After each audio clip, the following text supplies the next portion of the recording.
I, 29 male, met Brooke, 27, 2 years ago at a friend's birthday party. She was everything I thought I wanted. Beautiful, charming, seemed to adore me. We got engaged after 18 months. Looking back, the red flags were waving like a parade, but I was wearing those rose-colored glasses hard. The first sign should have been when her brother Garrett, 25, moved in with us temporarily 3 months into our relationship. Brooke said he just needed a couple weeks to get back on his feet after losing his job. Those couple weeks turned into him still being there when I proposed. Garrett was special, not in a good way. Dude would eat my meal prep, use my gaming setup without asking, and had the audacity to complain when I asked him to contribute to bills. Brooke always defended him. He's finding himself. Family helps family. You make enough for all of us. That last comment should have made me run. But nah, I was in love. When we started planning the wedding, Brooke dropped this gem. Garrett should be your best man. He's going to be your brother. I already had my best friend Diego lined up for the role. We've been boys since middle school. But Brooke went DEFCON 1.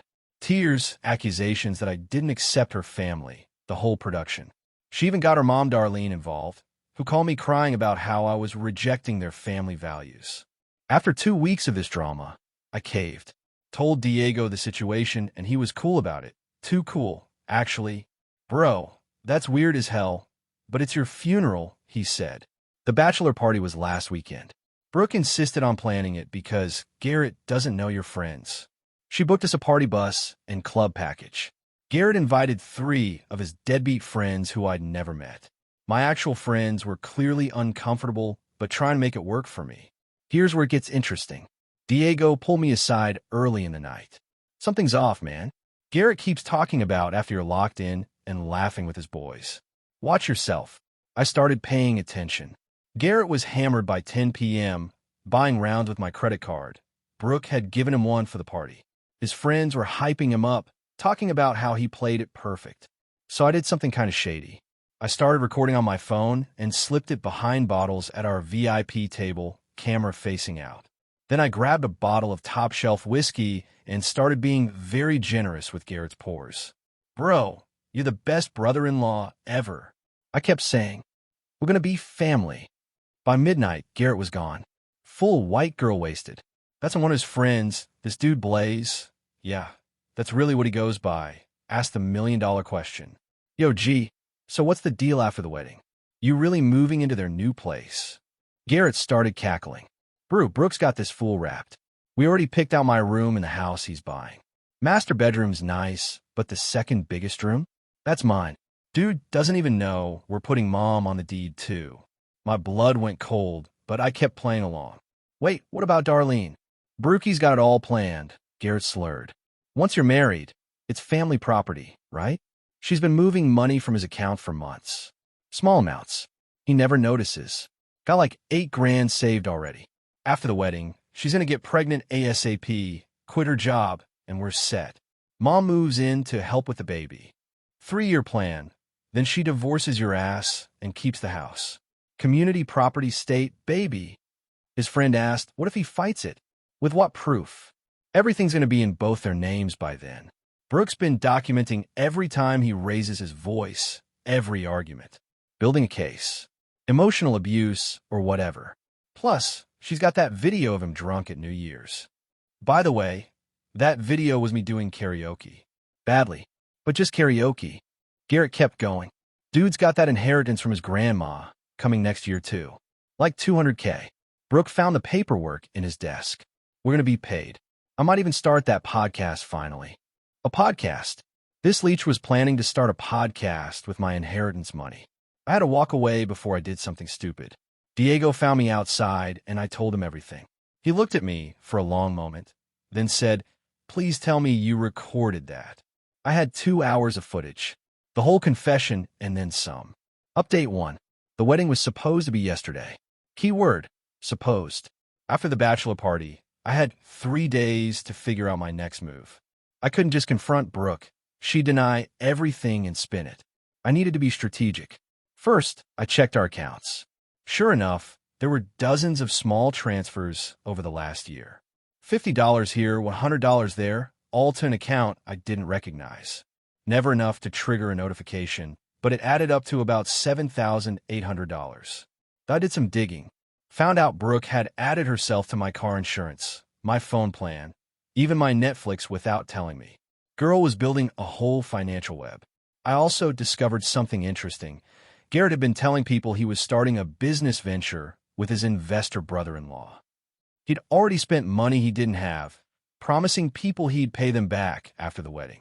Diego came through clutch. His cousin is a locksmith, and his other cousin runs a moving company. We made plans. The night before the wedding, Brooke stayed at her mom's house, tradition or whatever. Perfect timing. Diego's cousins helped me pack everything that was mine in the apartment. Everything. I even took the toilet paper I'd bought. But here's the beautiful part. Remember that video? I edited it down to the greatest hits. Just the confession parts. Then I made a little slideshow. Title slide. A toast from the best man. Wedding day arrived. Brooke looked stunning, not gonna lie. Garrett was hungover, but playing it off. Darlene was already crying about her baby getting married. We got through the ceremony. I said my vows, lies. She said hers, bigger lies. And we kissed, felt like kissing a snake. Then came reception time. During cocktail hour, Garrett pulled me aside. Bro, my toast is going to be epic. Brooke gave me notes, but I'm going rogue. He winked at me. The audacity. Reception starts. Dinner is served. Then came the speeches. Garrett got up, already 3 drinks deep. I just want to say, when Brooke told me her plan, when she told me about meeting Ethan, I knew he was perfect for our family. That's when I stood up. Actually, Garrett, I have something to share first. A video from our amazing bachelor party. I'd given Diego control of the AV system. The lights dimmed. The projector started. There was Garrett in 4K glory. Brooke's got this fool wrapped. The room went silent. You could hear a pin drop. Then the video kept going. Every single detail. The money theft. The house scheme. The fake abuse claims. The inheritance plan. Even the podcast comment, which got a few nervous laughs. Brooke went white. Then red. Then purple. She stood up, shaking. That's edited. He's drunk. He's lying. Garrett tried to run for the exit, but tripped over his chair. Darlene was screaming something about defamation. I grabbed the mic for those wondering. Yes, I have receipts for the stolen money. Yes, I've already filed a police report. And Brooke, check your phone. She looked at her phone and started wailing. I'd sent her photos of our empty apartment with a text. Your stuff is in storage unit 47B. First month's paid. After that, not my problem. Oh, and you're no longer on my insurance, phone plan, or anything else. Best of luck with your 3-year plan. Her cousin started live streaming the meltdown because of course she did. Brooke tried to grab my arm. Baby, we can talk about this.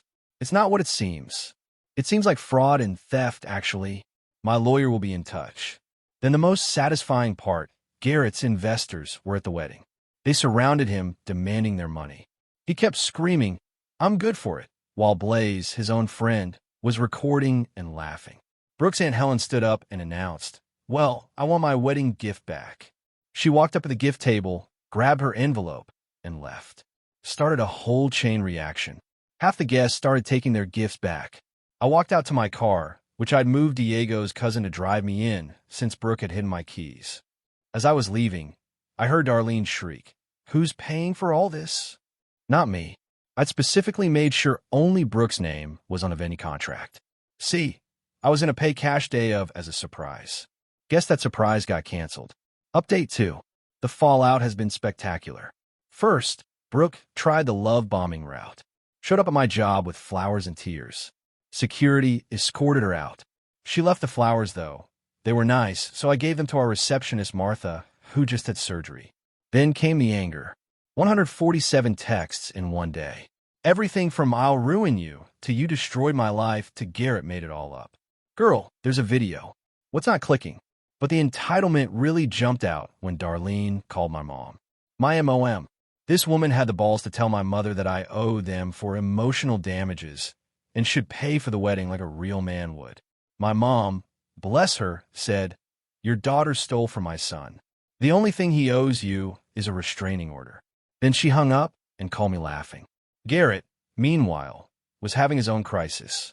Turns out he owed money to some sketchy people. Without his investor, me, coming through, he was in deep. He actually sent me a Venmo request for $5,000 with a note, "You owe me for ruining my reputation." I sent him 1 cent with a note, "For the podcast that'll never happen." He lost it. Showed up at my apartment complex at 2 a.m., drunk and screaming about respect and family. My neighbor, Mrs. Rodriguez, called the cops. Garrett got arrested for public intoxication and trespassing. Darlene had to bail him out. But here's where it gets wild. Remember the stolen money? I pressed charges. During the investigation, they found out Brooke had done this before. Her ex from 3 years ago. Same exact play. He just never had proof. But once my case got filed, he came forward with his story. Similar amounts, similar timeline, similar fake abuse claims when he tried to leave. The prosecutor called it a pattern of fraudulent behavior. Brooke was looking at actual jail time. So what does she do? She throws Garrett under the bus, claims he pressured her into it, that he was the mastermind, that she was being manipulated by her toxic family. Darlene chose sides quick, posted on social media about how I corrupted her sweet daughter and turned her against family. "Lady, there's a video of your son explaining the scheme." But okay. The wedding venue sued Brooke for the $8,500 she owed. The photographer sued for his balance. The caterer put her in collections. Her credit is destroyed.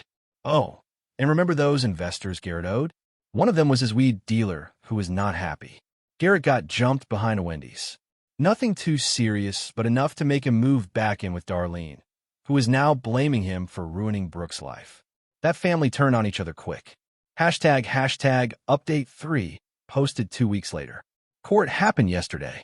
Brooke showed up in what I can only describe as a please pity me outfit.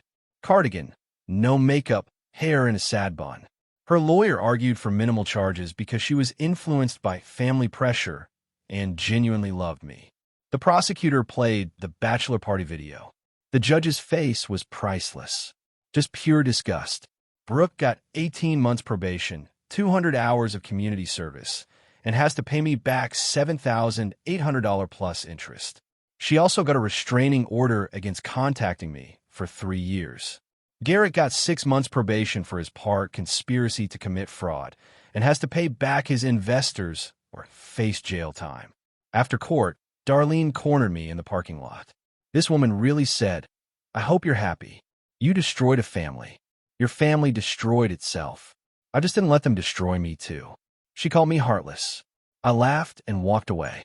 But the peak entitlement? Brooke sent me a letter through her lawyer asking if I'd consider writing a character reference for her job applications since she got fired from her company for the fraud charges. She said I owed her that much for 2 years of her life. My lawyer sent back a 1-word response. No. Final update.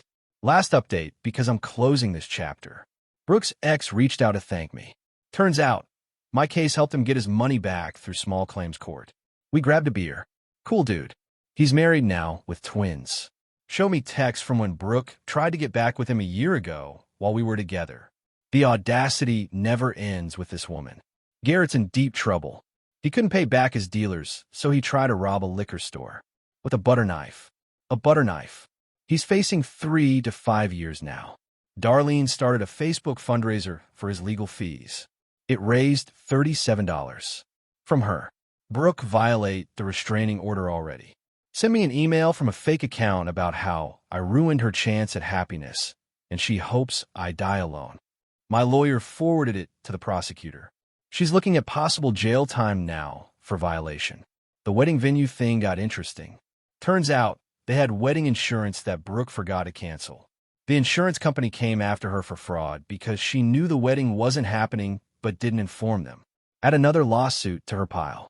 Diego's been a real MVP through all this. Helped me find a new apartment, vetted my dates. Yeah, I'm dating again, and his cousin gave me a sweet deal on a new security system. True friendship right there. Speaking of dating, met someone at my gym. Claudia's a pediatric nurse, has her own place, own car, own money. And get this, she thinks the whole story is hilarious, but also a great lesson in trusting your gut. We're taking it slow, but she hasn't asked me for money, tried to move in, or suggested her family members be in our friend group. Wild how the bar is literally on the floor now. My inheritance came through last week. Grandma would be proud. I didn't let a scammer get it. Put most in investments, bought myself a nice watch, not a Rolex chill, and donated some to a financial literacy program for young adults. Felt poetic. For everyone asking if I regret not seeing the signs earlier, yeah, of course. But I learned a valuable lesson. When someone shows you who they are, believe them. When their family shows you who they are, run. Also, always record sketchy conversations. Always. Anyway, I'm good now. Better than good. Free. Garrett's in prison, Brooke's broke and bitter, Darlene's alone and angry, and I'm living my best. Life with my money, my sanity, and my dignity intact. To anyone in a similar situation, get proof. Protect your assets. Don't let love blind you to disrespect.